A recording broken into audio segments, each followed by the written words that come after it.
Días de mal tiempo, de temporales y mala mar, habían dado paso a una encalmada de nubes bajas y desdibujado horizonte, gris y plomizo, anticipo de un extraño presagio. Sobre la superficie oleosa flotaban infinidad de ramas, troncos y algún animal que, hinchado por los vapores de la muerte, ofrecía la visión patética de un panorama desolador.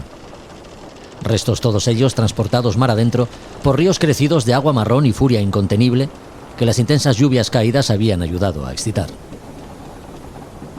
La balandra, perezosa, se movía a duras penas entre tanta devastación. Atenta la tripulación a cualquier objeto que pudiera impactar en el casco, el silencio a bordo convertía el rumor del agua al correr por los costados, junto al crepitar de vez en cuando de las ramas con sus hojas pasando bajo la quilla, en los susurros fantasmales de aquella mañana sin sol. Poco a poco el barco dejaba atrás la costa. Los muros que abrazaban el pequeño puerto pesquero y el campanario de la iglesia sobre la loma se iban haciendo cada vez más pequeños hasta casi desaparecer. En los caladeros donde los hombres largaban redes y aparejos, las aguas iban clareando y la brisa del nordeste empezaba a hinchar las velas. Las nubes, en su intento por romperse, iban abriendo resquicios por donde empezaban a colarse los primeros rayos de sol, como pinceladas fugaces sobre un inmenso lienzo rugoso. Fue entonces cuando el patrón, hombre enérgico a la vez que reflexivo, tipo curtido por las brisas marinas y los vientos que encrespan océanos, aquella mañana como una revelación recibiría la señal que solo perciben los piadosos. Un enorme tronco, a menos de un cable por la proa, asomaba no como una amenaza. La longitud y aspecto robusto, perfectamente cilíndrico, como trabajado por un experto ebanista, era la evidencia que le convertía en el elegido por el Dios de los cristianos para llevar a sus paisanos el madero del que sacar el símbolo de la esperanza. A Son de Mar, el podcast para marinos y amantes de la navegación.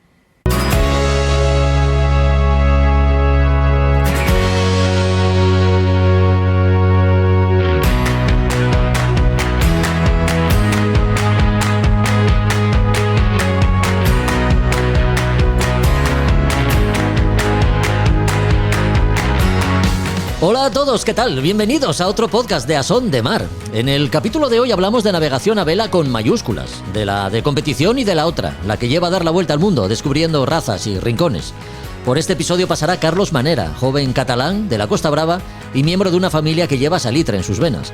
Hace unos días acabó segundo entre más de 70 barcos en la Plastimo Lorient Mini, regata de 650, celebrada en aguas francesas compitiendo contra franceses en su mayoría.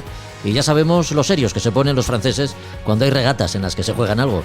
Lo hizo a bordo del Xucla, su barco, el barco con el que también ganó la primera etapa de la Mini Transat 2023, regata en la que alcanzaría la segunda posición a su llegada a Guadalupe.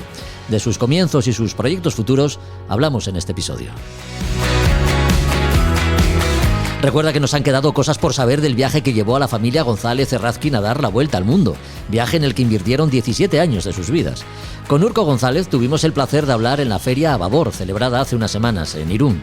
Y como una experiencia como la suya no puede condensarse en un solo programa, pues hemos decidido emitir en este podcast la segunda parte de una aventura a la que bien podríamos dedicar más minutos. No lo descartamos, porque la cantidad de anécdotas y situaciones de todo tipo que vivió Urco junto a su familia da sin duda para muchos minutos en A Son de Mar.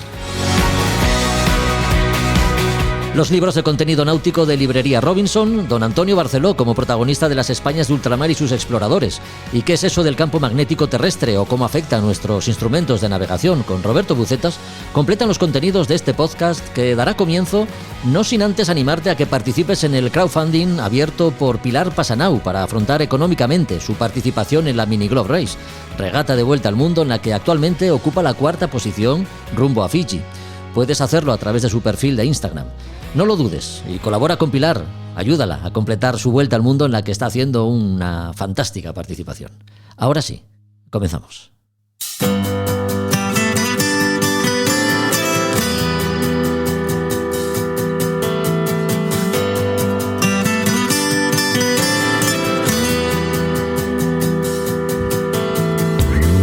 Los próximos próximos minutos hablamos con un joven regatista que hace malabares con el viento.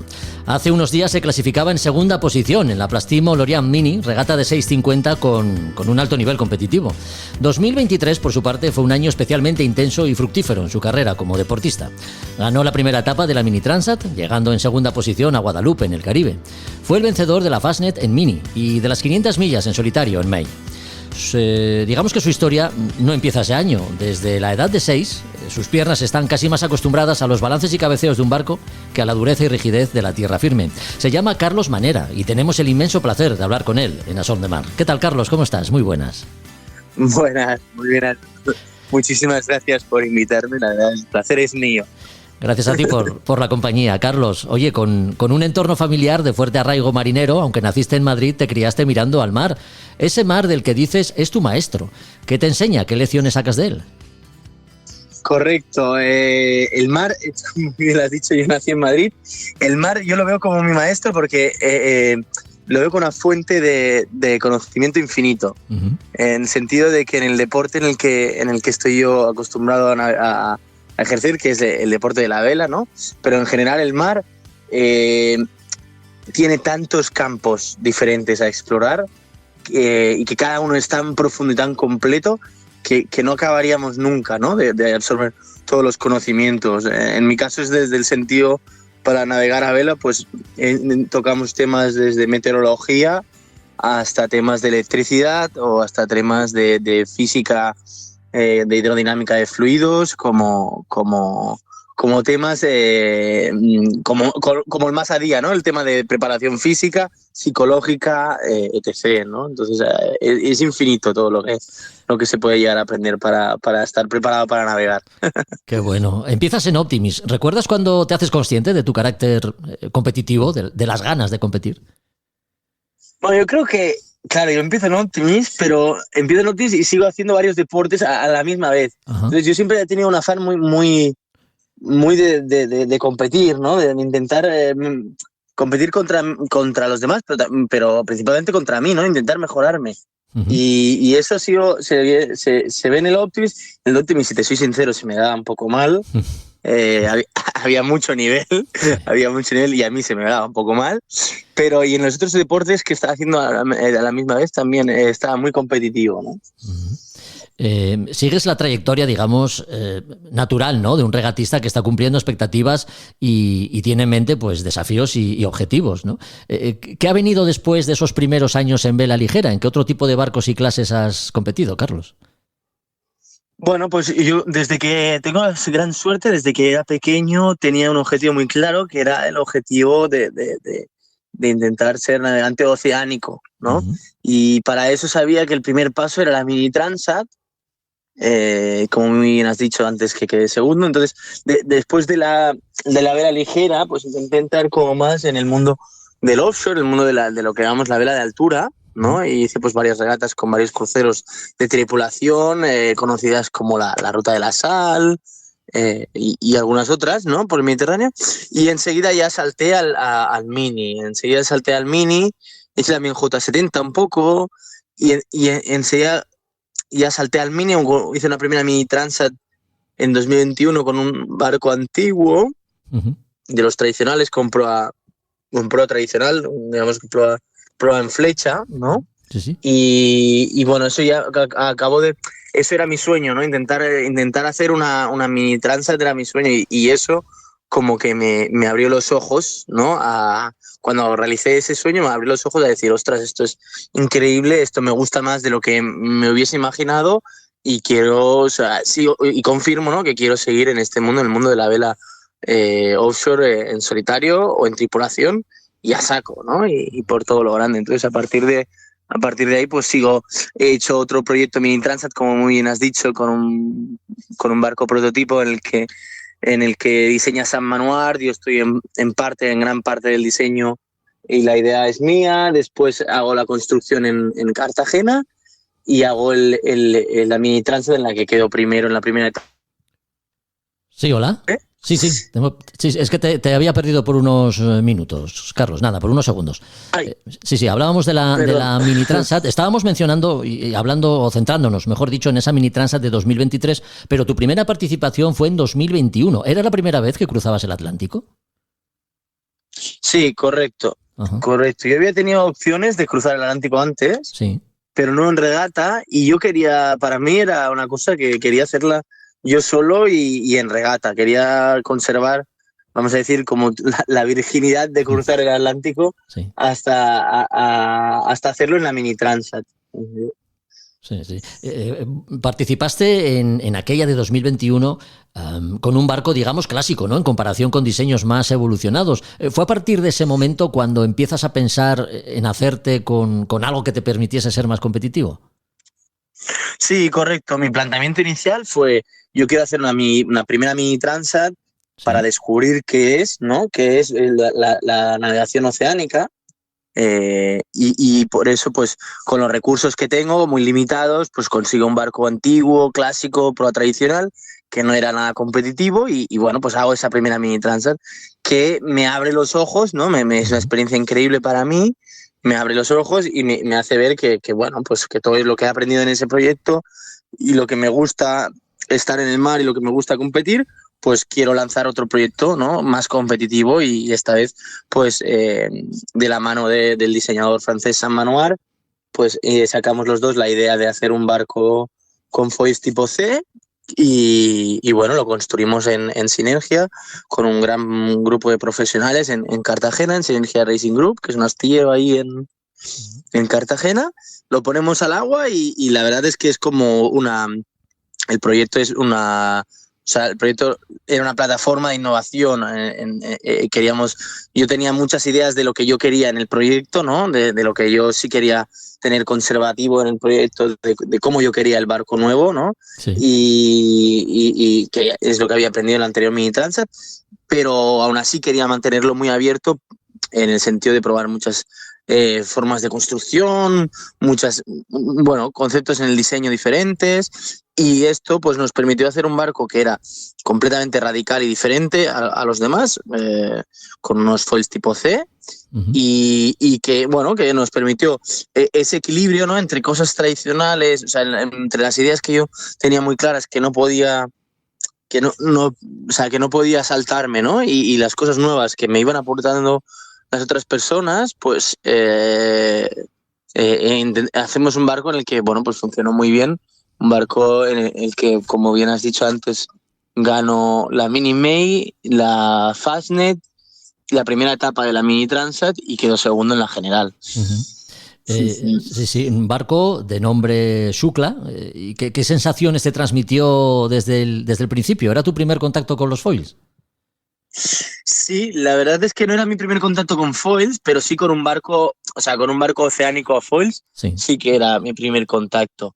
Yo había navegado en foil un poco antes y había disfrutado pues de Nacra, ¿no? Y había probado algún Phantom, ¿no? Algún vela ligera con foil, pero no en offshore. Y la sensación es algo completamente diferente. Yo me acuerdo el primer día que navegué en el barco que yo le dije a mi hermana que estaba en todo este proceso, ¿no? Y que estaba, dije, esto no es un mini. Yo le dije, esto no puede ser un mini. Esto no se comporta como un mini, ¿no? Es completamente algo diferente. Es volver a aprender a navegar, de hecho. La realidad es que es volver a aprender a navegar por la estabilidad que tiene, pero sobre todo por la manera, cuando ponemos foils en un monocasco, cambia mucho todo su comportamiento, de la manera en la que tú tienes que trimar las velas, en la que tú tienes que trimar la escora del barco, ¿no? Claro. Para acelerarlo y para generar esa aceleración, y esa aceleración te crea estabilidad, ¿no? Y cuando te crea esa estabilidad, entonces necesitas otra vez mantener el viento aparente. Entonces es un concepto completamente diferente que hasta ahora yo no había, lo habíamos estudiado, ¿no? Lo habíamos estudiado, era la idea que queríamos, pero no lo había experimentado y es algo mágico, la verdad. Este barco, corrígeme si me equivoco, es un diseño de Scow con foils. ¿Es así como se llama? ¿Ese es el término técnico? Exacto. Le llamamos Scow porque tiene lo que es las nuevas proas. La primera proa redonda se hizo en 2011 sea, llevamos muchos años ya con proas redondas. La proa redonda se llama SCOW. Ujú. Entonces, es un diseño SCOW, o sea, con proa redonda, y con foils tipo C. ¿Qué significa con foils tipo C? Bueno, pues no son los foils que vemos tradicionales. Por ejemplo, en la Copa América que vemos un foil tipo T, que significa que el flap, ¿no? La parte de sustentación es completamente horizontal y está en medio del brazo, ¿no? Del brazo de sustentación. Ujú. Esto es un tipo C, pues en el más sentido puro de una C. Podemos imaginarnos una C, pero o sea, es una forma continua, ¿no? Un semicírculo continuo, el que sale a cada lado del barco, y eso proporciona una sustentación en un sentido vertical, en el sentido del mástil. Ya. ¿Y qué diferencia el scow con foils del full foiling, que es otro de los términos técnicos que se emplean en la actualidad? Pues esa es una muy buena pregunta. La realidad es que cuando estamos hablando de full foiling, estamos hablando de un barco que está pensado para ir navegando solamente sobre los apéndices de foil. Es decir, por ejemplo, un barco de Copa América, un AC40, un AC75, los barcos de Copa América de las últimas ediciones son barcos de full foiling. Es decir, que el casco solo está pensado para salir del agua. Una vez el barco está en los foils, el casco, Sí. digamos, que queda olvidado, ¿no? Se trabaja en la parte aerodinámica del casco, y el barco, en su manera más amplia, está navegando siempre, está pensado para navegar sobre los apéndices, en este caso sobre un foil principal y un timón que tiene un elevador, ¿no? Un tipo T. Esto es lo que se llama el full foiling y es completamente diferente a un foil tipo C o lo que llamamos un barco a foils con skimming mode, ¿vale? Que es el término preciso. Skimming mode significa que te ayudas de un foil para levantar el barco, para tener estabilidad de levantar el barco, pero no quieres levantar la totalidad del casco. Es decir, si podemos mirar, si tenemos las imágenes más recientes de los IMOCA, ¿no? De los barcos que dan la vuelta al mundo, Sí. Los 60 pies, siempre vemos como que van casi todo el barco levantado, ¿no? La proa levantada, y vemos a veces la quilla, pero siempre la popa del barco queda en el agua. Ajá. ¿Por qué? Bueno, porque no tienen el elevador en el timón, ¿no? que eleva el barco completamente. Eso se le llama skimming. ¿Por qué nosotros buscamos? O sea, son dos conceptos diferentes. Uno es buscar el vuelo completo del barco, o sea, el mínimo fregamiento del casco con el agua y salir a volar completamente, velocidad pura y dura.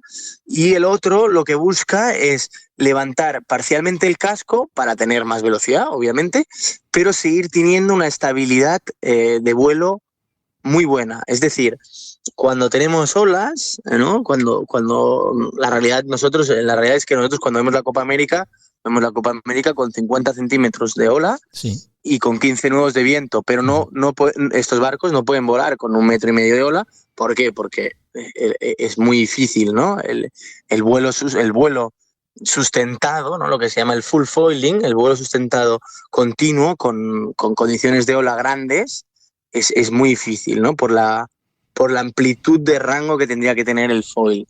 Entonces, lo que es, cuando partimos de vela más oceánica, cuando partimos de vela el que somos conscientes que necesitamos ir a situaciones, ¿no? A situaciones meteorológicas que son muy complicadas, pues por lo general tendemos a utilizar más el modo skimming mode, que significa que tú levantas el casco, levantas la proa, y eso te deja pasar muy bien todas las olas, ¿sabes? Sí. Te ayuda a pasar muy bien todas las olas, aunque sean muy grandes. Y en el peor de los casos, cuando se acelera mucho, el barco cuando aterriza en plano, ¿vale? No aterriza en un noise diving, no aterriza con la proa, que es lo que vemos muchas veces, también hemos visto en el SailGP, Ya. en Copa América, que los barcos comienzan a volar, se descontrolan, sale el foil completamente del agua y los barcos caen con la proa, ¿no? Caen y caen de 40 nudos pues a 10 nudos con la proa.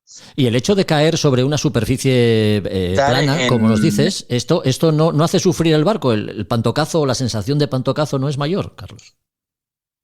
Claro, bueno, el skimming mode sí que es verdad que el impacto de la ola es mayor porque al final el barco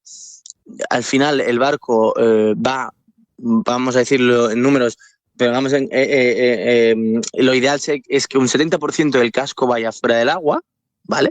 Entonces, el 30% que queda en el agua recibe impactos a mayores velocidades. Eso es correcto. Y cada ola que pega en el casco, pues es muy dura, ¿no? Para esa zona en la que está tocando el agua. Pero si lo comparamos con lo que llamamos un noise diving, ¿no? Con una caída en picado, pues es inferior. Es un daño más a largo término, ¿no? Es un daño sufrido a largo término que se puede trabajar con la estructura del barco. Bueno, repasando un poco tu trayectoria, la Mini Transat 2023, imagino que fue un disfrute, ¿no? Además con la emoción del reñido triunfo en la primera etapa, que te convierte, por cierto, en el primer español en ganarla. Sí, la verdad es que la Mini Transat para mí fue sufrida porque, bueno, nos olvidamos que estamos en una competición en la que bueno, pues estamos 12, 13 días en el agua, o sea, en total 22, ¿no? Pero en cada etapa pues estamos 12, 13 días en el agua y esos 12, 13 días estás luchando cada segundo, aunque no parezca, la presión está ahí y los otros rivales están ahí y sabes que si tú en ese minuto no estás aprovechándolo para ir más rápido, los demás lo están haciendo. Entonces sí que la sufrí mucho en ese sentido, pero para mí fue un disfrute completamente la regata y sobre todo el poder hacer todo el proyecto, ¿no? El poder tener una idea de cómo hacer un barco, aprender de esa idea, construir de los profesionales, de los mejores profesionales, aprender de ellos, navegarlo y disfrutar y aprender descubrir todo este mundo, ¿no? De volver a aprender a navegar con foils. Sí, y hace unos días la Plastimo Lorian Mini 650A2 con un recorrido, corrígeme si me equivoco, de 250 millas, ¿no? Sí. Bueno, pues esa ha sido tu última gran regata, ¿no? Segundo tras el Nicomatic, un full foils, por cierto, de altas prestaciones, pero cuyos tripulantes seguro que miraban hacia atrás cada poco, porque no pusisteis las cosas nada fáciles, Carlos. Sí, a ver, como veníamos diciendo, ¿no? Pues son dos tipos, Nicomatic, y yo tuve la opción en su momento de construir el mismo diseño de barco.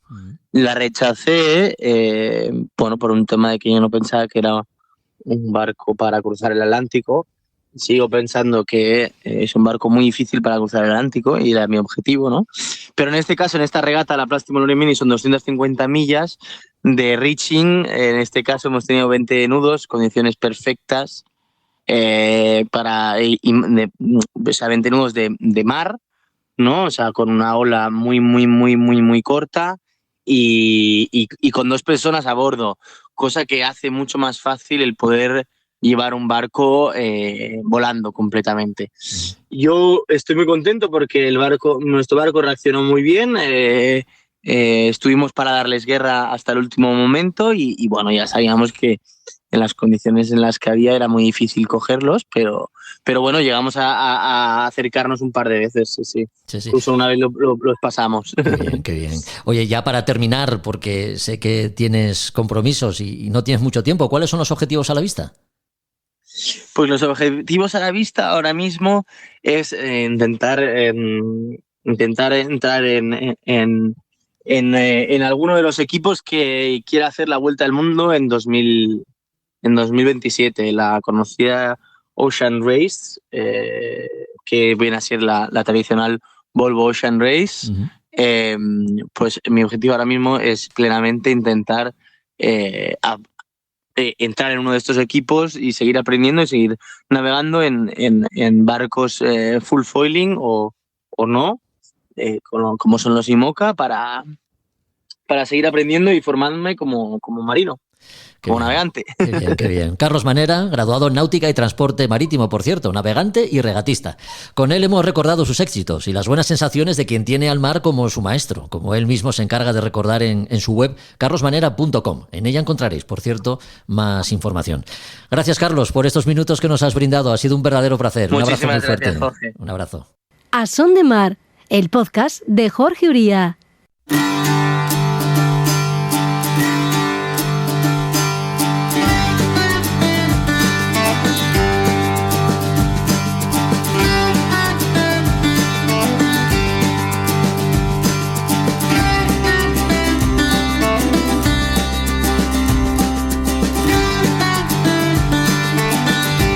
En nuestro anterior capítulo ya sabes que estuvimos en la Feria Náutica a Babor, en Irún, y que allí tuvimos el inmenso placer de hablar con Urco González de la Vuelta al Mundo a vela, que vivió con sus padres y su hermano, a la temprana edad de 9 años.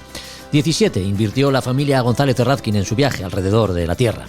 Urco y su hermano Cigor se harían adultos en aquel viaje, regresando a Fuenterrabía, el pueblo que les vio partir con más de 20 años de edad. Una aventura de vida de estas características merecía más de un programa. Y aquí tenéis la segunda entrega de la entrevista que hicimos a Urco González y que empezamos destacando el grado de conocimiento y sabiduría que llega a adquirirse con una experiencia como la vivida por la familia González Errazquín. ¿Sabes lo que ocurre? Que es una sabiduría que no vale para aquí.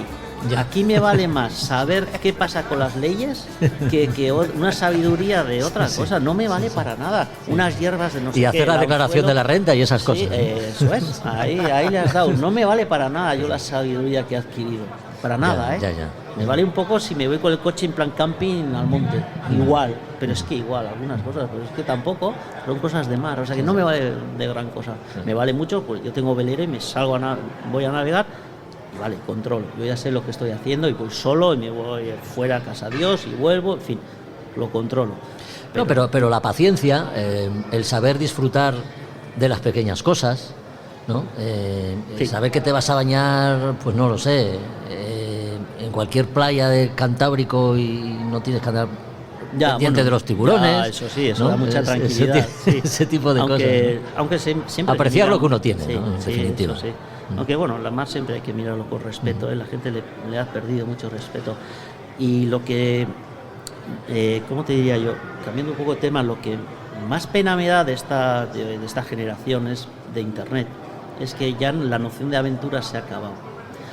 Tú ya sabes, tú llegas a una isla y le has visto 1000 fotos de antes y tienes 1000 historias, ya te sabes ya todo. Antes de llegar. Sí, claro, ese es el problema, que ya se ha acabado.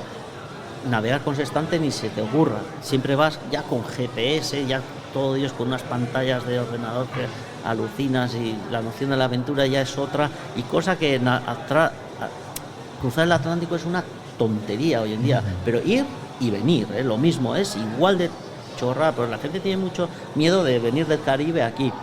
Pero es súper fácil también, porque tienes un montón de unas cuantas islas que puedes escalar, o sea, atracar antes de venir a Europa. Lo único que tienes que volver por latitudes más al norte, más altas, ¿no? Y ahí sí, te pero puedes sí. encontrar a veces. Bueno, un poco de castaña, pues bueno, a veces lo que te he dicho, que tú no puedes ir donde tú quieres, entonces, pero bueno, hasta eso para mí es demasiado fácil, ya se ha vuelto fácil, ya la aventura de verdad era la de antes, esa era pero que en una generación de nada se ha ido, es una pena, es una pena. Sí. Mira, nosotros cuando llegamos a la isla de Fatu Iba, en las Marquesas, para mí ha sido el fondadero que más te impresiona, porque llevas 30 días o 20 y pico días de navegación que bueno, pues no deja de ser una navegación de mar, llegas a una isla tan paradisíaca en sentido de majestuosidad, en unas montañas enormes, la isla de Fatu Iba, perdona, he dicho Fatu Iba, ¿no? Sí. Bueno, cualquiera de esas islas es impresionante, ¿no? Sí, la isla de Fatu Iba y la bahía de las Vírgenes, de Vierge, que curiosamente antes de que fueran los exploradores le llamaban la bahía en francés, ¿no? La bahía de la Verge, porque tiene ahí unas rocas que parecen dos palos impresionantes a la entrada, pero luego le cambiaron el nombre y llegaron estos y dijeron, no, vamos a poner la bahía de las Vírgenes, de Vierge, en vez de Verge, de Vierge. esa bahía es impresionante, tiene unas cascadas, llegas de estar en la mar un montón de días y llegar a ese sitio donde la gente te acoge, ¿no? Y si ya sales a tierra y te regalan, yo qué sé, limones y fruta del árbol del pan. Mira que es curioso. Curioso, sí. La fruta del árbol del pan la habíamos visto en el Caribe, en muchos sitios, pero no hay costumbre de comerla. Y no hubo motín como la Bounty, en vuestro caso. Sí, eso es. No hubo motín, no. Ah, no hubo motín, no hubo ese motín. caso, no, perdona, te he entendido otra cosa. ¿Qué te iba a decir? Y es muy interesante, pues es como un balón así, que lo tiras al fuego, y lo dejas que se queme negro y por dentro es algo buenísimo. Qué y bueno. no se come, y la cantidad de comida que hay ahí es enorme, es una pelota de fútbol, ¿no? Casi el tamaño de una pelota. Urco, ¿y cuándo jubiláis el Jotaque?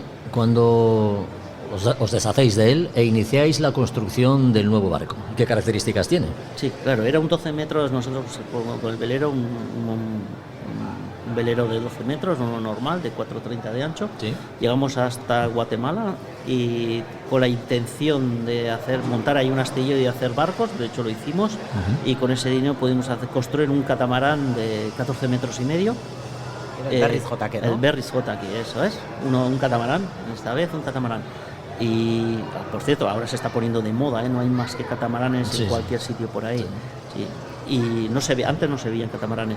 Y luego, bueno, pues construimos uno en poliéster también, un catamarán de esos 14 metros y medio, en ketch, mástil grande, y bueno, no teníamos también la idea de construir allí en Guatemala, la zona del puerto de San José, pues la idea no es muy buena, directa, no es aconsejable porque Otra aventura. Es que Está en Guatemala. No hay materiales, es muy difícil que te envíen las cosas. Aquello es Centroamérica, mi cuate, aquello funciona. Un astillero, ¿eh? Sí, montamos, hicimos unos cuantos barcos. Y... O sea, trabajasteis para la gente de allí también. Claro, ¿no? Con los para encargos hacer, que teníais allí. eso es, para hacer barcos, para hacer barcos de pesca. Eso, barcos de pesca que arrastraban una red para coger langostinos. Sí. Bueno, pues yo qué sé, no teníamos recursos para hacer y bueno, empezamos haciendo con los obenques del mástil de popa, del ketch, porque era un ketch, con varillas de construcción, soldar unas con otras para alargar hasta los 12 metros que hacía falta, y tensores, me acuerdo de una ferretería por ahí, pero todo era de hierro, ¿no? Y era hierro pintado, pero claro, eso es muy bonito a la salida, luego se te va oxidando todo y tienes que ir quitando, o sea, es sin parar, o sea, navegar así pues requiere mucho trabajo de hacer y de deshacer. No te aburres. Vuestra estancia más larga fue en Guatemala, ¿no? Sí, en Guatemala. ¿Cómo fueron los años que pasasteis allí? ¿Os dedicabais a la construcción de barcos fundamentalmente, pero antes de eso, una vez llegasteis, tuvisteis que buscaros la vida de alguna manera, ¿no? Sí, bueno, ahí arreglando velas, por ejemplo en la Martinica, ahí en las Antillas, arreglando velas, ahí trabajamos mucho y arreglar velas a todos los veleros que había alrededor, y ahí trabajamos un montón porque no había velerías y tampoco tenían una máquina de coser y había que arreglar muchas velas, ¿sí? Y luego... ¿Cómo se llamaba el segundo barco? Berriz Jotaque, el primero Jotaque. ¿Y el segundo? El Berriz Jotaque, que quiere decir en euskera, quiere decir de nuevo Jotaque. Berriz Jotaque. Berriz Jotaque, que aquí en todos los barcos, cuando le pone el mismo nombre, está la costumbre en Hondarribia de poner el Berriz Jotaque primero. El Berriz Jotaque fue el barco que ya os hizo navegar por el Pacífico, ¿no? ¿Cómo era la navegación? Pacífico. ¿Cómo era la navegación en este barco? Imagino que ya con la experiencia que teníais, pues ya habíais mejorado muchas cosas, ya sabíais lo que queríais. ¿Cómo fue el Pacífico? ¿Cómo se presentaron las condiciones? El tipo de embarcación es muy diferente. De pasarte un monocasco a un catamarán, la navegación y todo es muy diferente. Es algo que impresiona mucho en el catamarán, es que cuando tienes un poco de jaleo en la mar, es que las olas pegan en la tripa, en la parte de la panza, y como estás dentro de un tambor, digamos, la caja de resonancia es enorme y hace mucho ruido, es impresionante, ¿no? Tú luego igual miras, tú vas viendo cómo, por ejemplo, pega la ola, y entonces dices, pues no es para tanto la ola que ha pegado, pero cómo suena dentro es impresionante, ¿no? Y entonces, luego no son buenos ceñidores, el catamarán nunca ha sido buen ceñidor, por mucho que lo pinten, y pues bueno, ahora, cuando ya puedes tener tormenta, puedes tener todo lo que quieras, una mar respetuosa, pero pones el vaso encima de la mesa y no se te cae. No se te cae. El movimiento. ¿Tú has navegado alguna vez en un catamarán o qué? De antes no, nunca. No. ¿Quién se encargaba de la cocina? Mi madre. Sí, Agradecería al catamarán, entonces. Sí, con una cocina enorme. Ostras, no me extraña que ahora todo el mundo, lo ves en las Antillas, en Caribe, en cualquier sitio, ves que la mayoría son catamaranes. Por lo menos la mitad de los barcos ya son catamaranes, porque la comodidad es enorme. Es enorme, sí. Lo vuestro fue una vuelta al mundo. Sí. Es decir, después del Pacífico vendría el Índico. El ¿no? Índico. A todos los riesgos que corristeis, temporales, tiburones, cocodrilos, se unían, y lo comentaste, o al menos lo mencionaste antes, los piratas. ¿Dónde fue el mayor riesgo que tuvisteis con este asunto? ¿Fue en el Índico o Sí, en el Índico. mucho antes? En el Índico, bueno, yo en el Amazonas no sé qué libradas hemos tenido, porque ahí también nos echarían el ojo seguro, pero en el Índico ya te digo yo que ¿Tuvisteis algún algún contacto con dos ellos? libradas gordas de escapar, tener que escapar y de milagro las dos, porque en uno rompimos parte de la cristalera y con la botavara a uno de los que se acercó, y el otro escapadas te venía, y como el catamarán gira mucho más, el giro lo tiene mucho más rápido que esos que eran muy lentos, pues no conseguían cogernos. O sea, nos querían entrar entre los dos cascos con el barco y no lo consiguieron, hasta que pues, milagrosamente una borrasca que veíamos que venía de lejos, aceleró el viento, que teníamos ya más viento, y con motor y vela pudimos ya escaparnos.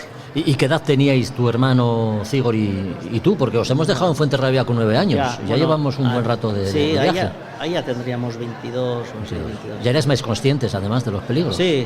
Y llamaba la atención que hijos de nuestra edad estén todavía con los padres navegando. Eso es lo que más llama la atención, porque tú ya un chaval de 18 años, tú ya no lo ves con los padres por ahí navegando, porque ya están en los estudios, ya están en la universidad, etcétera, ¿no?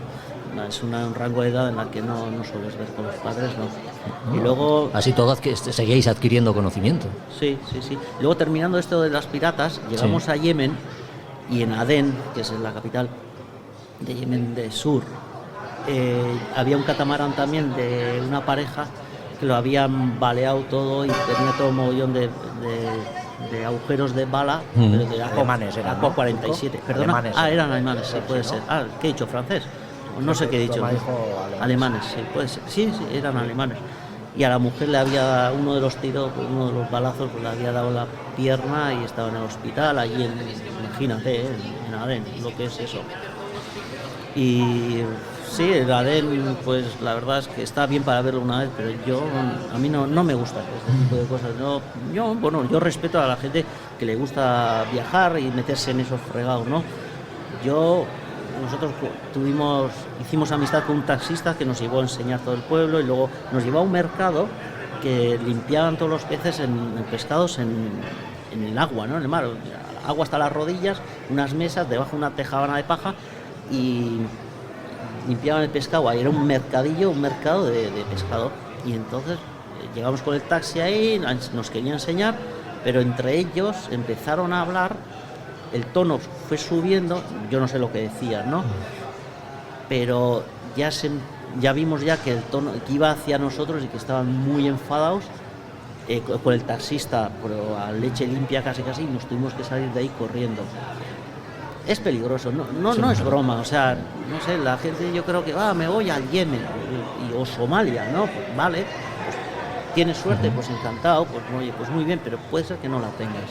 Y el riesgo está ahí, porque no sé, yo he visto, así como he visto muy buena gente en Yemen, o sea, una pasada, pero está pues digamos, es racismo hacia una religión, pero sigue siendo racismo. Sí. Cigor y tú, como hemos comentado, salíais de Fuenterrabía con 8 y 9 años. A esas edades hay mucha gana de aventura, ¿no? Ya con 20 y tantos, ¿cómo empieza a verse el viaje? ¿Con la misma ilusión con la que habíais salido? ¿O ya las experiencias que llevabais acumuladas, llega un momento en el que decís, bueno, ya tengo bastante, ¿no? Eso es, la aventura se vuelve ya en una rutina, y ya no te tira tanto.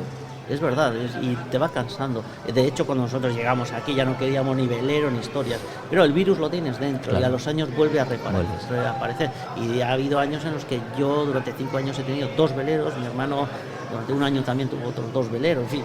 ¿Quién tiene 2 veleros? Nadie, ¿no? Pues sí, nosotros sí. Pues lo tienes el virus ahí. Tienes el virus. Sí. Y luego, no hablamos de Joaquín, pero Joaquín para mí es un hombre de admirar. Mira, Joaquín compró un velero de 7 metros, y lo tengo aquí enfrente, y es alguien que lo admiro mucho, porque no tenía nociones de mar, no sabía lo que era una vela, no tenía nada. Se compra un velero, contacta conmigo, y fui allí y vi y dije, ostras, tú con lo que quieres hacer, ostras, te veo un poco valiente, ¿no? Para lo que quieres hacer. Recuerdo Porque... unas palabras que me dijo una semana antes de venir, cuando venir a ver el barco. Le dije, Urco, ven a ver el barco a ver si lo tengo bien preparado, el Izuli. Me dice, mira, no sé si tienes un punto de valentía o de inconsciencia lo que vas a hacer con este barquito, tú verás lo que haces. De hecho, el día que sales, las condiciones meteorológicas no eran las mejores, pero ya que había gente despidiéndote, pues hay que soltar amarras. Es que no podía tirar para atrás. Pero bueno, hoy, Urco, hemos dicho que veníamos a hablar de tu libro, así que sí. Sí, porque a Urco lo hemos dejado en el Índico. En el Índico. A punto ya de doblar el Cabo de Buena Esperanza. Cabo de Hornos lo librasteis, ¿no? Porque fuisteis No fuimos ahí, no subimos hasta la... no bajasteis a Cabo de Hornos. No. Pero Cabo de Buena Esperanza tuvisteis que doblarlo, sí. No, por el Mar Rojo, subimos por el Mar Rojo. Ah, vale, bien. Cosa Vale. que tampoco volvería a hacer. Por la peligrosidad política de la zona, digamos. Sí, ya no se puede andar con tonterías ahí. Te la estás jugando todo el rato. Nosotros fondeamos el Bab el-Mandeb, que es el estrecho de las Lamentaciones, justo aquí en el Yemen. Justo enfrente tiene Somalia, entre Somalia y Yemen. Y tuvimos que fondear, había un temporal muy fuerte, pues ahí sopla muy fuerte siempre, y habíamos pasado toda la noche de castaña, y era justo pasar el cabo y fondear en el cabo, una bahía preciosa, donde allí al fondo se veía un pueblo. Pues a las 2 de la mañana o 3 de la mañana, no me acuerdo ya, de la madrugada, nos vino una tiburonera, una lancha tiburonera con un montón de militares encima en el barco, nos abordaron, rompieron todas las barandillas, o sea, todos con la AK-47, y digamos que es un acto de Piratería, prácticamente, ¿no? Más o menos, digamos que es el... Corsarios, en este caso, ¿no? digamos, ¿no? Que es un poco el impuesto revolucionario en donde tú tienes que pasar, y bueno, es un acto de pirata, bueno, pirata tampoco diría, sí, pues es algo que tienes que pagar para pasar la frontera. Encubierto. Eso, y bueno, lo que querían era dinero, alcohol, eso ya de entrada, eso, y bueno, si hubiese algo más también, ¿no? Pero bueno, yo me hacía, era curioso porque yo hacía el hombre malo, pues ya iros ya a tomar por culo de aquí, más o menos. Pero les decía go home, en inglés algo ya hablaban. Y entonces, como cara de enfadado, y mis padres, mi hermano hacían como el teatro de tranquilo, tú, que no los trates mal, etcétera. Era un poco, hacíamos ese teatro. No sabía yo que hacías de poli malo. Sí, eso de no poli me malo. habías dicho nunca, Urco. Pero yo ya estaba ya caliente. A su edad era el jabato ya, tenía la sangre caliente en el barco, ¿no? A esa edad de 20 y tantos años, ¿no? Sí, digamos que yo tengo menos paciencia. Yo para burocracia y este tipo de... Yo no valgo. Entonces yo ya estaba hasta las narices ya de este tipo de abordamiento, ¿no? Y luego siempre me acordaré, subir el Mar Rojo es peligroso, tienes todos los vientos en contra, es muy difícil. El Mar Rojo no es una tontería, entonces tienes que disponer de tiempo y de paciencia. ¿Lo subisteis a vela o...? No, a motor. Sí, es que a vela es siempre ceñida, y el tema del Mar Rojo es que tú dispones algunos días de poder navegar a motor, viento en contra, de 7 de la mañana hasta las 11, como mucho, pero luego siempre tiene ese viento en contra y fuerte. Estamos hablando de 30 nudos de viento de fuerte. Entonces tú no puedes disponer solo para subir. Es que claro, si tú tienes que hacer la ceñida esas pocas horas que dispones, porque el viento te ha bajado a 18 nudos más o menos, que eso ya es suave, y que es bueno, 18 nudos a motor también de morro, o sea, cuesta un poco. Pues no lo haces nunca, tienes que hacer al motor, ¿no? Entonces conocimos a un catamarán que hacía el hombre hacía charter ahí, y nos dijo, vino a barco, y me acuerdo que tenía la cara él, era un suizo, tenía la cara desfigurada de que la había cogido fuego, o sea, tenía la cara por fuego, no sé si de algún accidente o de qué, pero muy desfigurada. Pero aquel hombre, yo creo que nos ayudó mucho, porque me dijo, ¿tenéis una carta de navegación? Sí, claro, aquí. Mira, ¿tenéis un lápiz? También, mira. Aquí solo tenéis una manera de subir el Mar Rojo que no vais a tener problemas, porque de lo contrario vas a tener solo problemas, y muchos, y gordos, ¿eh? Mira, os voy a indicar con el lápiz lo que tenéis que hacer y en qué sitio tenéis que fondear y cómo pasar, porque tenéis que evitar... Todo milimétricamente planificado. Sí, porque si te sales de aquí vais a tener problemas y nada más, porque yo conozco esta zona bien, yo hago charter y subo y bajo el Mar Rojo y yo sé de lo que estoy hablando. Nos indicó con un lápiz todo, nos ponía un ancla donde teníamos que fondear, otra tirada de navegación. Aquí tenéis una patata que se llama un arrecife que no está marcado en la carta de navegación, donde al tener cuidado aquí porque está baja, no está marcada. Y cuidado porque está muy en la superficie, le vais a dar cuidado, tal, no sé qué. Nos indicó todo el camino casi hasta Egipto para poder subir por el Mar Rojo, y gracias a él yo creo que nos hemos librado de muchas gordas, porque me acuerdo que no sé si Eritrea creo que fue, que nos bajamos a tierra en plan guay, mira, vamos a llegar un camello con un tío, vamos a hablar con él, tal, que enseguida nos vinieron cuatro militares con las K-47 y nos apuntaron con las armas y tuvimos ahí con las manos arriba y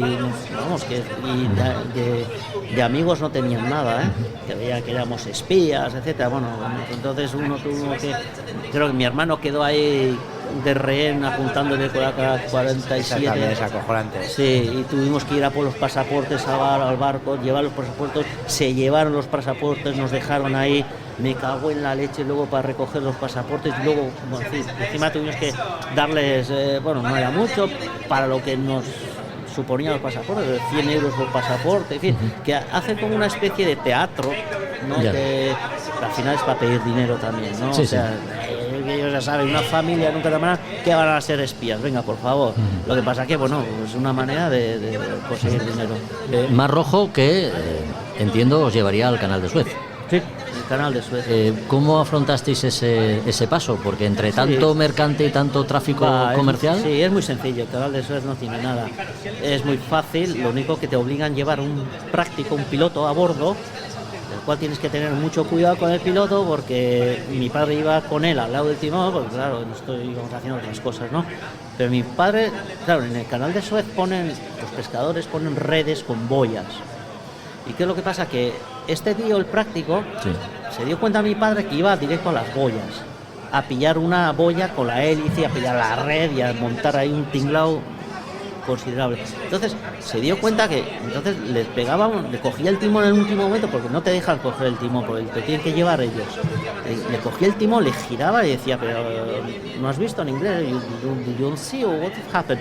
Y el tío se reía tal, y al siguiente a por la boya también. Claro, el tema era con la hélice agarrar la boya, las redes, montar un cirio ahí de impresión, que te puedes ir a la playa o a las rocas con el barco, porque te has enredado con la hélice, no tienes motores, y todo eso supone dinero, backchis para uno, dinero para uno, que te quedes allí, reparaciones, para otro, tal, y ellos se pelean y se arreglan entre ellos, está todo muy bien compinchado, hay que tener al loro. Entonces son países, pues ya sabemos, Egipto, pues bueno, pues yo te digo Egipto, me he dado cuenta que muchas veces la forma de conducir en las carreteras de los países es la forma de que la gente funciona y cómo funciona el país en sí, ¿no? Me ha llamado eso muchas veces la atención. La gente cómo conduce ya ves cómo funciona el país. Ahí sí va. ¿Cómo es la sociedad? De organizada, ¿cómo está de organizada? Digamos, ¿no? Las leyes, etcétera. ¿No? Un desastre como la gente cómo conduce en Egipto, pues así va el país también. Y luego, encima, sin ir muy lejos, Francia tiene una manera de conducir y España tiene otra manera de conducir. Ya se ve, el país es muy diferente, Francia y España, aunque seamos europeos. Urco, pasáis Canal de Suez, desembocáis ya en el Mediterráneo, Mare Nostrum, ya estabais prácticamente en casa después de tanto tiempo. Sí, en casa, totalmente. Luego Turquía, Grecia y todo eso, Sicilia, eso no hay nada. Ahí no hay nada. Sí. Fue una navegación mucho más ya tranquila. estás en casa. Eso, que puedo decir que Mediterráneo es muy bonito, muy bueno. A mí me ha gustado mucho, fácil de navegar, muchos puertos para si tienes un poco, bueno, es traicionero también, en invierno Mediterráneo, cuidado, pero bueno, tienes muchos puertos y muchos abrigos, islas, muchas bahías. ¿Dónde fuisteis recalando? En el Turquía y Grecia. Turquía, Grecia, Sicilia, y luego tocamos un poco África y luego ya las islas del Mediterráneo. Y bueno, Mediterráneo, sí, las Islas Baleares, perdona, me he confundido. Primero Menorca, Mallorca, Ibiza y bueno, pues luego ya por la costa un poco de ¿Cuánto tiempo pasa desde que llegáis a Turquía y volvéis aquí a País Vasco y hacéis...? Sí, 4 meses así. Hicimos ya bastante rápido, sí. Pero a mí el Mediterráneo me ha gustado mucho. ¿Y cómo en el Cantábrico cómo navegáis? ¿Lo hicisteis del tirón o no? ¿Subís por el Atlántico? Claro, queríamos llegar en agosto.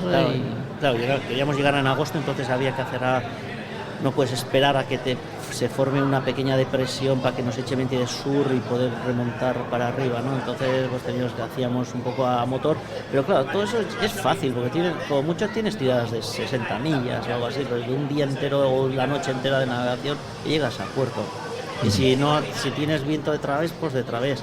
Y dices, vale, tenemos mañana también viento de través, pues venga, hay que seguir como sea hasta llegar hasta lo más lejos posible, hasta que se ponga viento de frente y otra vez a puerto. Pero eso es fácil, ya aquí cuando tienes ya donde recalar, donde fondear, bueno. Bueno, a lo largo de esos 17 años es verdad que en algún momento volvisteis al país, ¿no? Volvisteis a España y estuvisteis en Fuenterrabía en alguna ocasión. Sí. Claro, el paso del tiempo es muy diferente cuando estás en una aventura de estas características embarcado que lo que se está en tierra, ¿no? Aquí los medios de comunicación se iban haciendo eco de vuestra aventura, hablaban con vosotros, entiendo, en alguna ocasión. Cuando os acercáis ya, porque llegáis a Fuenterrabía también, de donde habéis salido. Eso es. Llegáis a Fuenterrabía. Ya próximos a vuestra llegada, ¿cómo fue el recibimiento? Es decir, ya se estaban moviendo cosas aquí, ¿no? Pues para organizar. Sí, ya se empezaba a mover. Bueno, en aquellos tiempos no había teléfono, pero bueno, ya. Por ejemplo, en Donosti ya se acercaban algunos barcos, porque pusimos un montón de banderas, ya se acercaban algunos barcos y nos preguntaban por qué llevábamos esas banderas, etcétera. Y entonces ya la familia, ya había un poco ya de revuelo en Hondarribia y pusimos una fecha en la que íbamos a venir y ya nos esperaban como 100 embarcaciones y tocando todos la trompeta y bueno, muy bien. Un recibimiento espectacular, bonito, ¿no? Espectacular. Sí, recibisteis el calor de vuestros paisanos. Sí, de vuestros paisanos. Es. Uno de ellos era Joaquín, lo que pasa es que Joaquín debía ser muy pequeño cuando llegaron a Fuenterrabía. Yo era pequeño, ahí todavía nada, tendría... ¿Cuándo fue? ¿Y la llegada en el 90? 2000. El 2000. Bueno, ya tenía mis 18 años, pero todavía yo entonces no me había picado el veneno de la mar. Urco, que a Joaquín le apetece dar la vuelta al mundo. ¿Qué hacemos con Joaquín? Pues le animo, venga, porque es algo que puedes hacerlo ahora y venga, y rápido, pero no te lo pienses 2 veces porque no te lo vas a hacer, venga, ánimo. Luego no tengas miedo, porque una cosa, luego, o sea, la mar te enseña mucho y la gente te enseña mucho y la gente que ha navegado te enseña, entonces la cosa es salir, porque siempre vas a encontrar soluciones a tus problemas. Los problemas no son problemas si tienes soluciones. Qué bueno, eso lo dice... alguien que tiene confianza, ¿no? En sí mismo, después de todo lo que ha vivido, ¿no? Sí. Es una buena lección esa. Sí. La verdad que los consejos que me suele dar Urco, y además tengo que decir que tengo la suerte. Urco me suele decir, tú la suerte que tienes es que tu mujer, Raquel, le encanta también. Raquel está con unas ganas, ¿cuándo vamos? Así que caerá, Urco, siempre te digo, caerá, no sabemos cuándo, pero caerá. Y ahí vendrás también a bendecir el barco. Sí, encantado. Qué bueno. Sí. Hay que aventurarse, sí. Porque, mira, de lo que te puedes arrepentir es de no haberlo hecho. Porque, mira, fijaros que la vida es como un pendrive vacío en el que tú vas metiendo tus aventuras, tus experiencias. Lo bueno, yo creo, es que tú, por ejemplo, estás ya en fase final, estás en un hospital o estás en casa, donde sea, y dices, he aprovechado la vida, pero a tutiplén. Y no he estado... Es que yo yo conozco a gente, ¿no?, que no tiene esa sangre, no tiene ese espíritu de no hacer nada. Eso es la pena de perder la vida. Yo pues bueno, los fines de semana hago esto y siempre lo mismo y doy un paseo por aquí cerca de casa y cago en 10. O sea, con la vida hay que disfrutar, la vida está hecha para morderla, no te puedes quedar. Hay que pasar la vida, hay que gastarla. Hay que gastarla hasta fundirla, no te puedes quedar en la sopa boa, porque lo bueno de la vida es llegar a al final de la vida diciendo, joder, Dios, cómo he aprovechado la vida. Eso es lo importante, hasta ahí tenemos que llegar, porque de lo contrario has perdido la vida, eres un pelele más. ¿Sí? Bueno, pues con este mensaje nos vamos a quedar. El mensaje de alguien que tuvo una experiencia de vida que no todo el mundo puede contar, ¿no? Salía de Fuenterrabía con 9 años, 17 años de aventura con sus padres, con su hermano, para que ahora Urko esté sentado aquí a los micrófonos de A Son de Mar. Por eso le agradecemos tanto estos minutos, Urko. Ha sido un verdadero placer. Encantado, cuando queráis. Javier Babé, sí. Capitán de la IDUS, y Urko González, sois algunos de mis personajes que deberían escribir sus letras, ¿no?, en oro, ¿verdad? En la historia de la navegación española. Sí, señor. Muchas gracias. Joaquín, muchas gracias también por estar con nosotros y por habernos facilitado el contacto con Urko. Muchas gracias a ti, Jorge, y lo que siempre te digo, cuando quieras, aquí estoy para lo que necesites. Pues hasta otro momento. Muchas gracias. Adiós.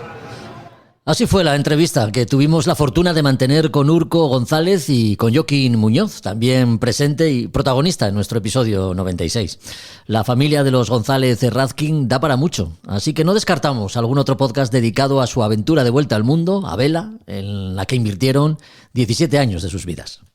Seguimos. ¿Te gusta salir de la rutina aprendiendo a navegar? ¿Has pensado en hacerlo por el Cantábrico, la costa atlántica de Francia y el sur de Irlanda o Reino Unido? Náutica Puerto Gris te lo pone fácil. Suelta amarras y disfruta con nosotros tu charter por enclaves náuticos con siglos de tradición marinera. También puedes sacar tu título Somos Escuela Homologada. Travesías y expediciones a los lugares más cautivadores del norte de Europa, mientras aprendes o perfeccionas tus conocimientos. Traslados y asesoramiento náutico. Náutica Puerto Gris, desde Santander. De navegantes para navegantes. Es el momento de acercarnos a la Bahía de Santander para ponernos al día de los servicios que ofrece Náutica Puerto Gris. La última vez que hablamos con Fran Cabezos, su gerente, lo hicimos para tener información de la expedición que, con fecha de salida el 30 de mayo, pondrá rumbo a Irlanda. Pero Náutica Puerto Gris es mucho más que eso. Fran Cabezos, ¿cómo estás? Muy buenas. Muy buenas, Jorge, ¿cómo estamos? ¿Todo bien? Recordemos, Fran, el 30 de mayo, salida con destino Dublín en una travesía de formación en la que los tripulantes que se animen tendrán la posibilidad de profundizar en la práctica de una navegación de altura, ¿no? Sí, correcto. Nada, el 30 embarcarán y saldremos entre el 30 y el 31 con destino a Dublín, y sí, habrá una navegación de altura donde practicaremos pues no solamente todo lo referente a la navegación y a las guardias, sino podemos ya profundizar sobre temas de navegación astronómica y maniobras a nivel un poquito más avanzado, planificación, y luego la vuelta lo mismo, visitando no solo Irlanda, sino sitios como Inglaterra, Francia. Es una oportunidad bastante bonita si quieren adentrarse un poquito más en la navegación y la náutica, sí. Hay que decir algo, la práctica totalidad de las plazas ya están cubiertas, pero todavía os queda, para un par de tripulantes todavía podemos hacer algo, ¿no? Estamos abiertos todavía con un par de plazas que se pueden cubrir, así que si alguien tiene interés es el momento para dar el paso adelante y lo recibiremos con los brazos abiertos. Pues claro que sí, porque es una navegación de altura de máximo interés, tanto para los que empiezan como para los que ya tienen algún conocimiento de navegación. Pero ya lo hemos dicho, Fran, Náutica Puerto Gris es mucho más que eso. Como escuela de navegantes, ¿qué ofrecéis a vuestros clientes?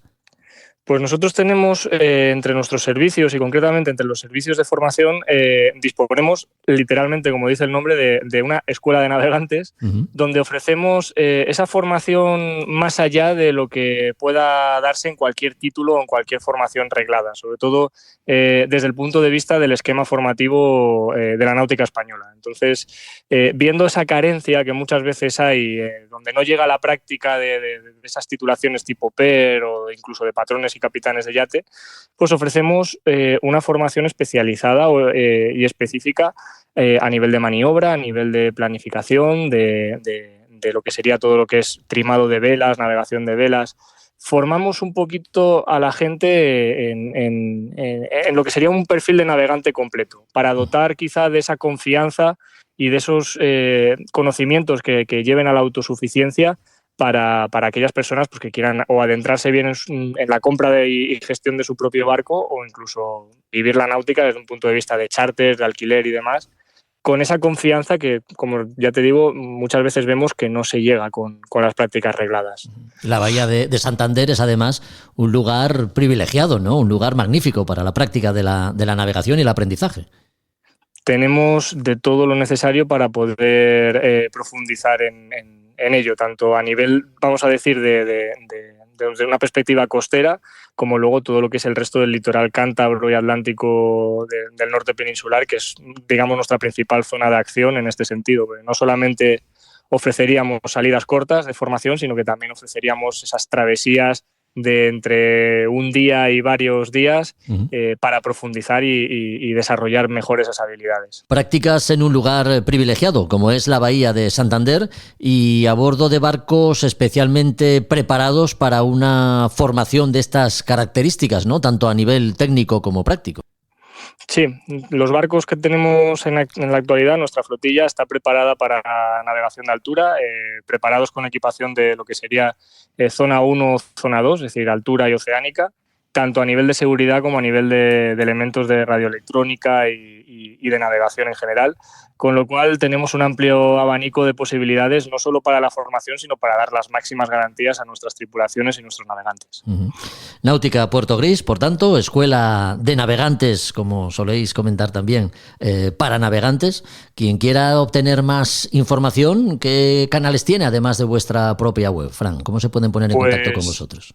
Pues dispone de la página web, por supuesto, nauticapuertogris.com, donde van a tener acceso tanto a las comunicaciones telefónicas como a las redes sociales, y a través de las propias redes sociales nuestras, Instagram, Facebook y derivados, pueden acceder a contactarnos y desde luego, tanto en la web como en estos canales, pues verán y podremos proporcionarles más información y todo lo que necesiten. Pues tomamos nota de todos estos datos y, si te parece, te emplazamos a una próxima ocasión para que nos sigáis desglosando y profundizando en la oferta, en la variada oferta que tenéis en Náutica Puerto Gris. Fran, un abrazo. Un abrazo fuerte, un saludo. Náutica Puerto Gris y Sailing Indómito, experiencias náuticas. Suelta amarras con nosotros, charters exclusivos, nos adaptamos a tus necesidades. Nuestros barcos te ofrecerán la seguridad y confortabilidad que buscas. Consulta nuestros servicios en nuestras web nauticapuertogris.com y sailingindómito.es. Visita nuestros perfiles en Facebook e Instagram y haz tuyas nuestras aventuras.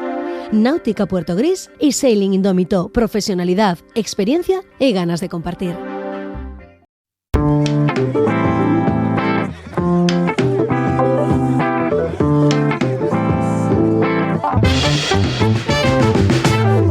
La lectura tiene un hueco en A Son de Mar. Abrimos el tiempo de los libros que Librería Robinson nos cede para hacer de la Camareta de la Luna una pequeña sala en la que dejarnos llevar por las historias que encierran las últimas novedades editoriales. Hoy, un libro de ciencia, al menos escrito por una científica que quiere hacernos partícipes de la importancia que tiene disfrutar de mares y océanos sanos, en los que el respeto y la protección a las múltiples formas de vida que albergan pues sea una prioridad. Juan Melgar, ¿qué tal? ¿Cómo estás? Muy buenas. Hola Jorge, encantado de estar aquí otra vez. Vida sumergida, como subtítulo del libro, ¿por qué necesitamos el océano? La pregunta a la que la autora Catalina Velasco da respuesta en sus páginas, ¿no? Pues sí, exactamente. Este libro es un ensayo, bueno, no es muy largo para que nadie se nos asuste. No, es una lectura, bueno, asequible en el sentido de no solo económico, sino que es abordable, ¿no? Sí.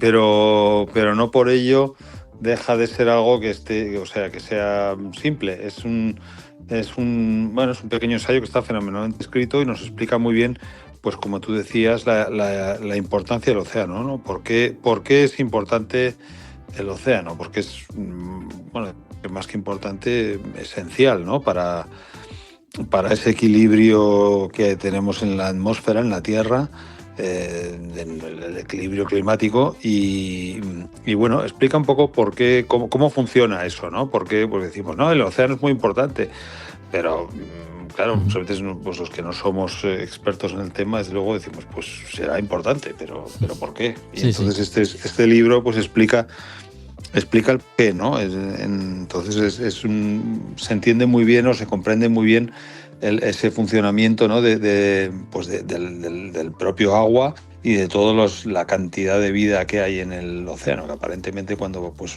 navegamos solo vemos agua y agua y agua, pero en realidad eso está lleno de vida. Ya. Catalina Velasco es bióloga marina y es en su primera inmersión cuando se hace consciente, ¿no? de la diversidad y formas de vida que encierra el océano. Es a partir de ahí cuando empieza a estudiar toda la biodiversidad de los mares que al final pues dan como resultado pues este libro, ¿no? del que hablamos. Pues sí, ella empieza a bucear y experimenta pues una especie de por llamarlo algo, una epifanía, ¿no? Uh-huh. Y una conversión y entonces bueno, se adentra en este mundo, se hace eso, bióloga marina, etcétera, y la verdad es que ya digo, explica muy bien cómo funciona todo, ¿no?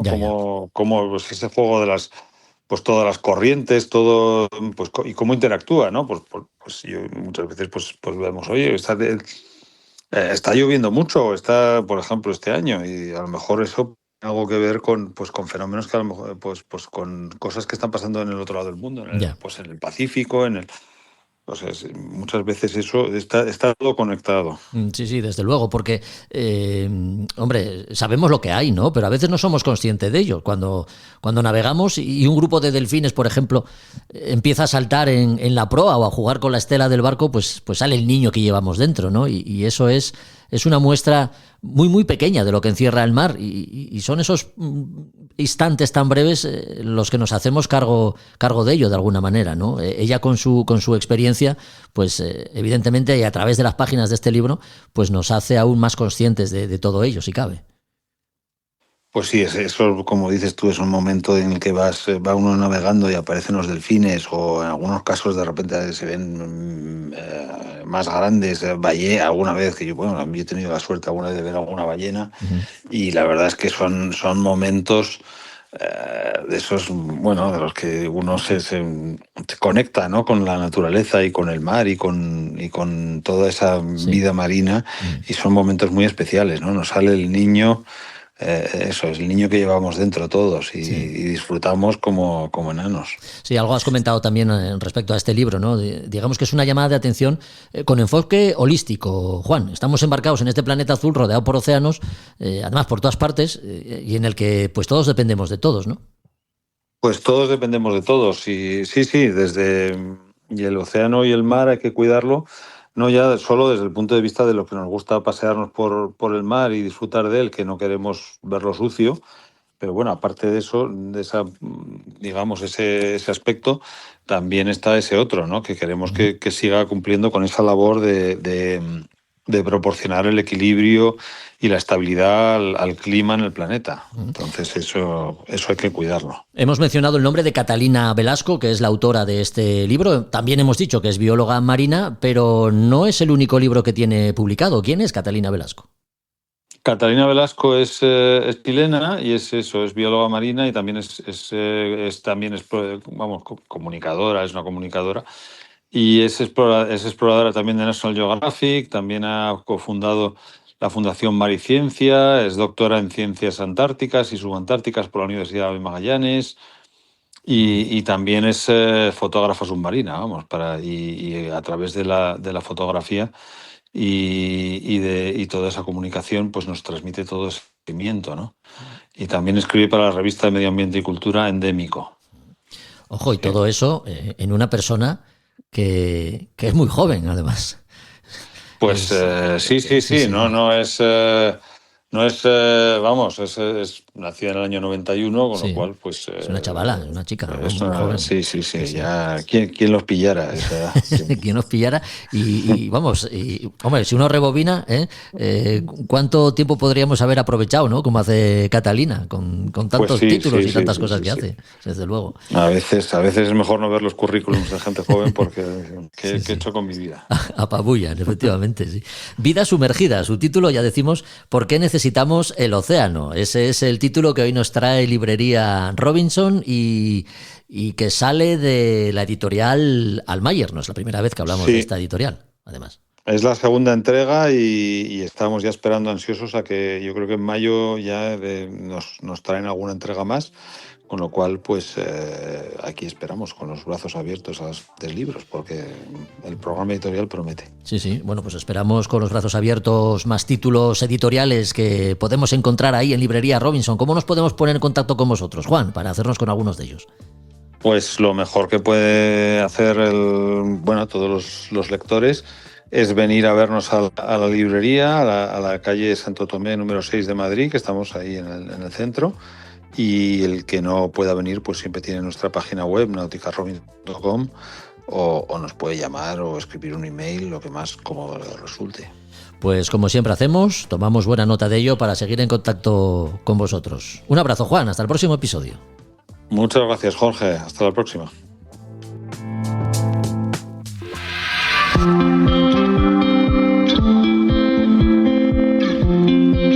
Es muy duro, es muy duro y además de aquella, pues el barco tampoco era el idóneo, porque además era un barco que teóricamente los franceses decían de 4.000 caballos y lo pasamos muy mal porque el hacer un remolque, fíjate, el que hicimos desde Jacksonville, yo creo que echamos 50 y pico días, tuvimos que entrar en Azores porque no teníamos ya combustible, ni comida, ni nada.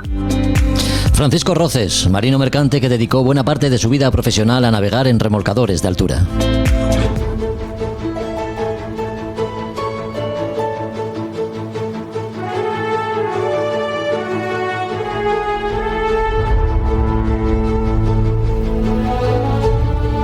Hoy las Españas de ultramar y sus exploradores ponen rumbo a la figura de uno de los marinos más reconocidos de nuestra historia. Además de eficaz combatiente contra la piratería berberisca y el tráfico de esclavos en el Mediterráneo, diseñó los primeros blindados sobre el agua. A él se le atribuye un viejo proverbio que dice: «A la mar me voy, mis hechos dirán quién soy». Hablamos de don Antonio Barceló. ¿No es así, Josu? Adelante, cuéntanos. Buenos días, buenas tardes y buenas noches. Así es, vamos a hablar del capitán Tony, don Antonio Barceló, que es uno de los grandes marinos de la Real Armada Española en el siglo XVIII. Y es muy peculiar porque este hombre no nace como todos los de la época, que nacen de las familias nobles, sino que nace de una familia humilde, de marinos, de marineros. Él nació en Palma de Mallorca prácticamente al final de la Guerra de Sucesión. Y bueno, pues estuvo navegando siempre en los jabeques, que eran los barcos típicos del Mediterráneo, mixtos vela con remos, para a nivel de suministros a las Islas Baleares desde la península, ¿no?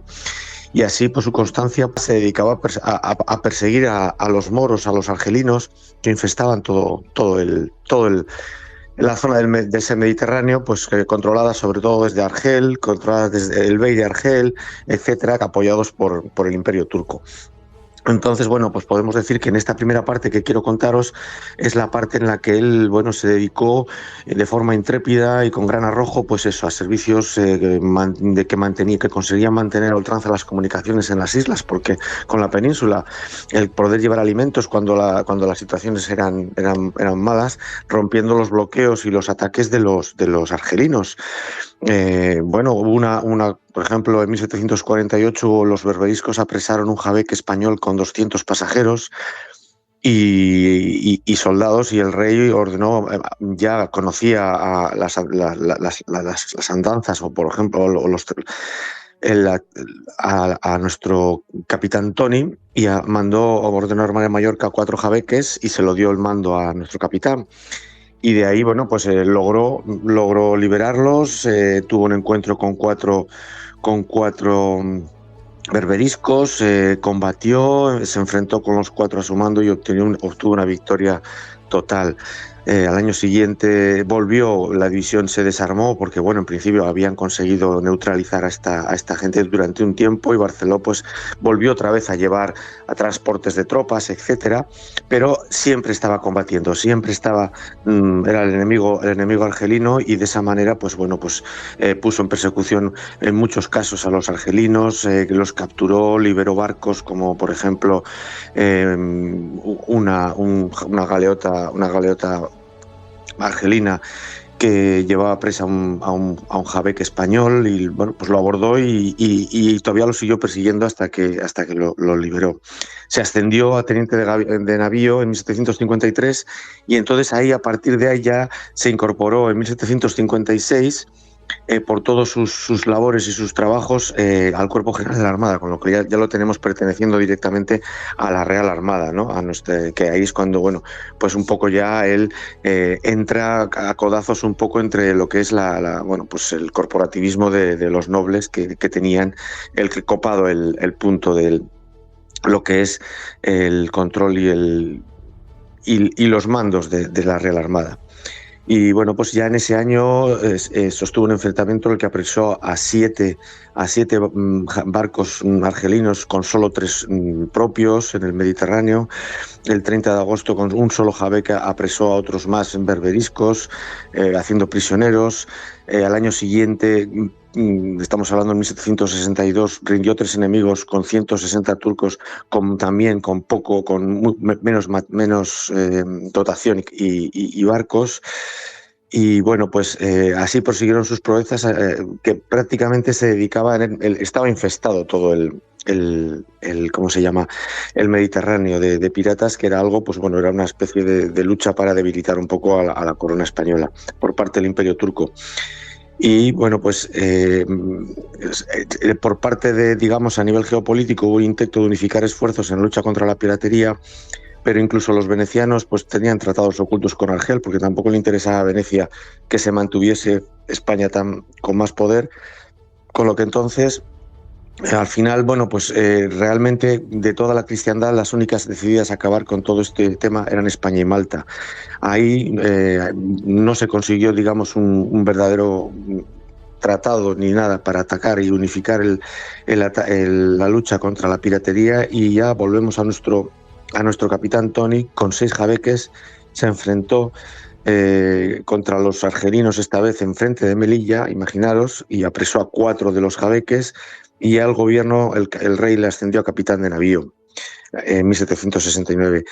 Continuó de esta misma manera, lo estoy contando así un poco, bueno, pues continuó ascendiendo, llegando a ser célebre cuando llegó a Cartagena con 1.600 moros apresados y 1.000 cristianos liberados. Esta era ya un poco, bueno, pues era verdaderamente un héroe en el Mediterráneo español, ¿no? Barceló, en su socorro, en el Peñón de Alucemas, se encargó Barcelona con sus jabeques bombardear la fortaleza, porque lo habían cogido los argelinos. Bueno, pues al no llevar artillería gruesa, por lo menos desmontó la artillería ligera enemiga, apresó lanchas y un jabeque, y consiguió que al final marchasen los moros de allí y liberarlo. Se puso al mando del convoy que llevó la expedición para la conquista de Argel. En este caso no era él el que la dirigía, 1775, pero sí es que ya llevaba todo lo que era un comandante en condiciones. No le daban el mando como podría ser militar directamente, pero bueno, estamos hablando de 7 navíos de 70 cañones, 12 fragatas, 4 urcas, 9 jabeques, etcétera, ¿no? Más de 46 buques de guerra y 1.300 cañones. Y allí, bueno, pues en la travesía se le dio el mando, llevando 18.000 hombres. Barceló no solo protegió ese desembarco, porque él no se encargaba del ataque terrestre, sino que mantuvo todo lo que pudo su flota con la artillería cerca de la costa para que al menos el desembarco, que no fue un éxito, pues no tuviese todo el daño que pudiese haber tenido. Con lo que entonces, bueno, pues en principio, gracias a eso, la situación se salvó bastante, y Barceló demostró su valentía, que supo imponer, pues eso, ¿no? En todas las circunstancias. A partir de aquí, digamos que estamos hablando de 1775 en adelante, es otra parte que hablaremos en la siguiente, que es sus grandes logros ya como brigadier hacia llegar a teniente general de la Armada, en el que podemos ver pues eso, ¿no? Los ataques a Gibraltar, etcétera, con sus famosas cucarachas. Un poco sería un adelanto de lo que viene después. De Palma a la península trabajó como marinero. Así empezó la figura a la que hemos dedicado estos minutos, de las Españas de ultramar y sus exploradores. Su valentía y talento para la navegación lo convirtieron sin duda en uno de nuestros más ilustres marinos. Nos quedan por saber más detalles, como nos dice Josu, de don Antonio Barceló. Así que te volvemos a escuchar en el próximo capítulo, Josu. Pues sí, que empezará con esta copla andaluza que dice: si el rey de España tuviera 4 como Barceló, Gibraltar fuera de España, que de los ingleses no. Pues esa me la apunto, que me ha gustado. Un abrazo, hasta la próxima. Venga, hasta luego, hasta la próxima. A Son de Mar, el podcast para marinos y amantes de la navegación.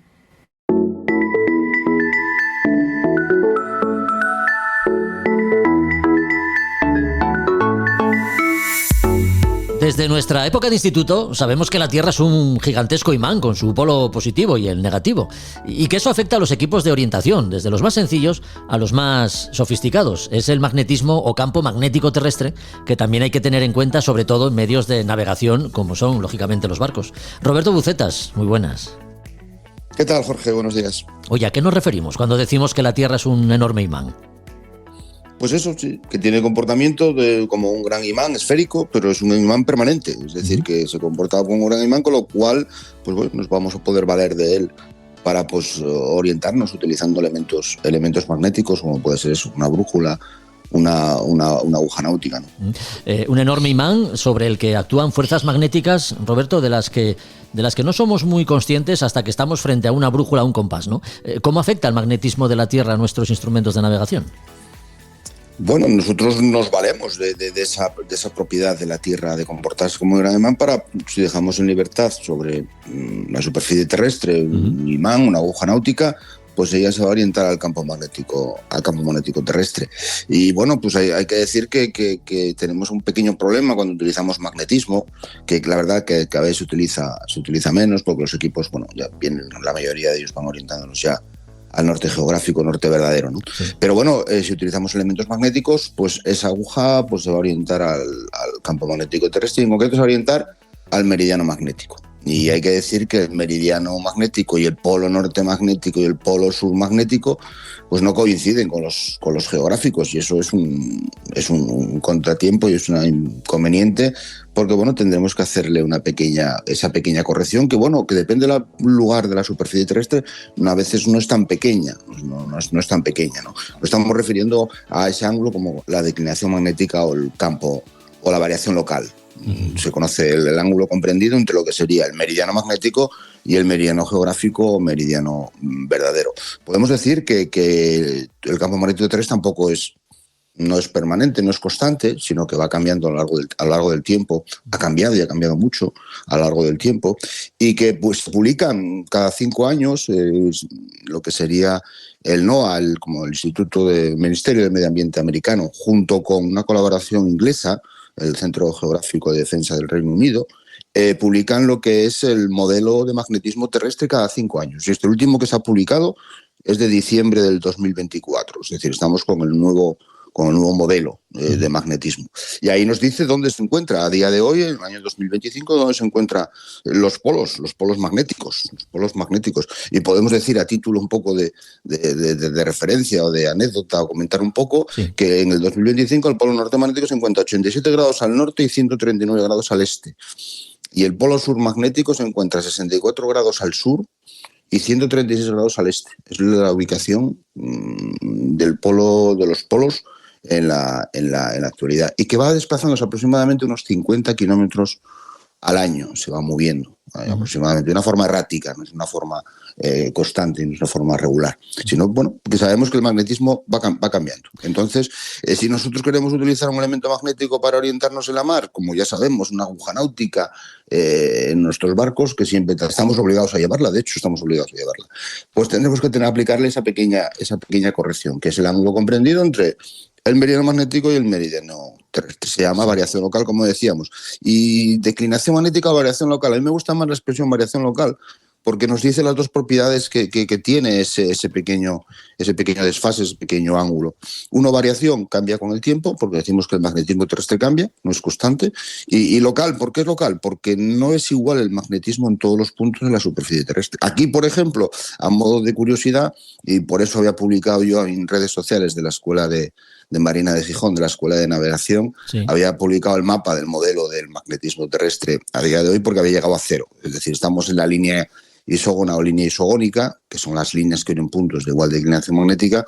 Estamos ahora cruzándonos lo que es la península, por la mitad de la península estamos en la línea de 0 grados. Es decir, que tenemos, por decirlo de alguna manera, 0 grados de error en magnetismo aquí ahora en nuestro lugar. Pero bueno, vas a lugares no muy lejanos y puedes tener 20 grados, 30 grados. Es algo que puede ser, es decir, que no podemos despreciar lo que es la declinación.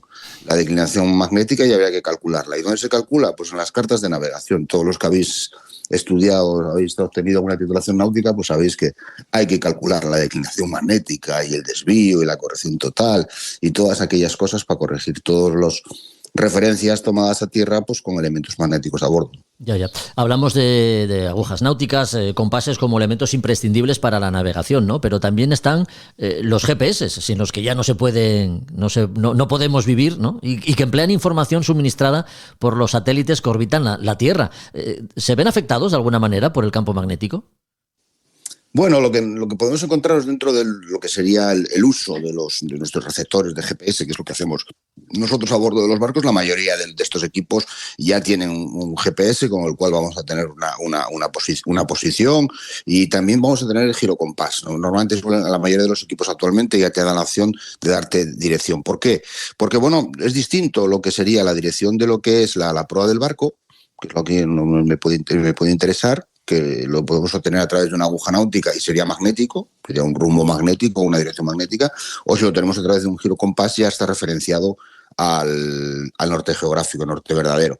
Y tenemos después también lo que es el track del equipo. El equipo también te está dando rumbo, pero normalmente el rumbo que te da, si el GPS se sitúa cada segundo, tiene una posición, pues nos va a dar el rumbo que va navegando el barco con respecto a las últimas posiciones cada segundo. Eso sería, podríamos decir, un rumbo con respecto al fondo, que nada tiene que ver con un rumbo con respecto a la proa. Es decir, la proa del barco puede mantener una dirección y el barco tiene un rumbo con respecto al fondo, que calculábamos cuando había viento, corriente, el rumbo de superficie, el rumbo efectivo, todas esas cosas que se ven en las titulaciones náuticas, que después se aplica poco en la realidad, pero bien referenciados en el GPS. Sí, el GPS te va a dar un rumbo con respecto al fondo, que va a ser obtenido a través del track y las sucesivas posiciones que ha tenido el equipo, y te ha dado también otro rumbo con respecto al rumbo de la proa, que normalmente es obtenido a través de un girocompás. Si ese receptor tiene un girocompás, que normalmente casi todos lo suelen tener en la actualidad, ¿no? Antes has hecho referencia a ello. Una de las últimas publicaciones en Facebook de la Escuela Marina de Gijón era un mapa de líneas isogónicas, que fue lo que además nos dio la idea para poder tocar este tema contigo en este episodio. ¿Qué información nos dan este tipo de mapas? Bueno, pues un mapa es por decirlo, una visión espacial y global de lo que es el magnetismo. Es el mapa de magnetismo terrestre para los próximos 5 años, porque cada 5 años se actualiza el magnetismo terrestre. Y entonces, pues bueno, nos está dando un poco lo que nos vamos a encontrar en cada punto de la superficie terrestre, qué declinación magnética vamos a tener. Es decir, qué ángulo de diferencia hay entre el meridiano magnético y el meridiano terrestre, o meridiano verdadero, geográfico. Y vemos ahí cosas curiosas que, bueno, cuando nos vamos aproximando a los polos y estamos observando, que la tengo yo aquí ahora delante y la estoy viendo, pues según nos vas acercando a los polos, pues bueno, no podemos utilizar elementos magnéticos, porque si nos fijamos, y si alguien la quiere ver, esta la tiene en nuestras redes sociales, sí. Puedes encontrarte declinaciones magnéticas de, no sé, 60, 70, 80, 90 grados de declinación magnética. Es decir, en esas zonas no podemos utilizar un elemento magnético para orientarnos, porque estamos con muchos errores y fluctúa muchísimo. Es decir, pequeños cambios de posición que nos encontremos, pues va a cambiar, pues una declinación puede cambiar 10, 20 grados en distancias muy cortas. O por ver la zona, mira, por ver un ejemplo, sí. La zona hay un poco del cuerno de la zona de Brasil y tal, estamos en una declinación magnética de menos 20 grados. 20 grados, bueno, es tanto aquí la verdad es que le prestamos poca atención. ¿Por qué? Porque estamos en la línea isogónica de 0 grados, entonces, bueno, pues podemos utilizar perfectamente el meridiano geográfico y el meridiano magnético coinciden, con lo cual errores por magnetismo hay pocos. El magnetismo que tenga ahí a bordo del barco, ¿vale? Que nuestro barco también va a tener un propio magnetismo que va a afectar a la lectura de la aguja, que es lo que se llama el desvío de la aguja, ¿no? Aquello que sacábamos de la tablilla de desvíos y que había que actualizarla todos los años y esas cosas. Pero bueno, que ves cosas, observas una visión global de la superficie terrestre con el magnetismo terrestre que nos encontramos. Ya. Bueno, el magnetismo terrestre, ese conjunto de fuerzas sutiles que aparentemente apenas apreciamos, pero que están ahí, ¿no? Y también tienen su influencia e influjo en nuestro día a día y que desde luego se hacen evidentes cuando nos disponemos a realizar sobre todo una navegación de altura. Del campo magnético hemos hablado, lo hemos hecho una vez más con Roberto Bucetas. Gracias, Roberto, por tu compañía. Hasta el próximo episodio. Gracias a vosotros, un fuerte abrazo.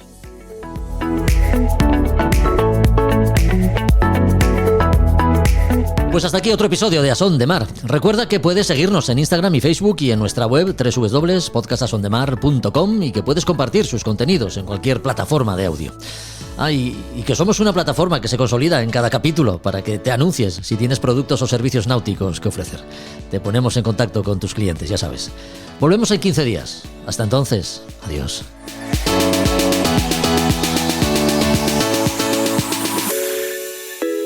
A Son de Mar, la náutica en un podcast.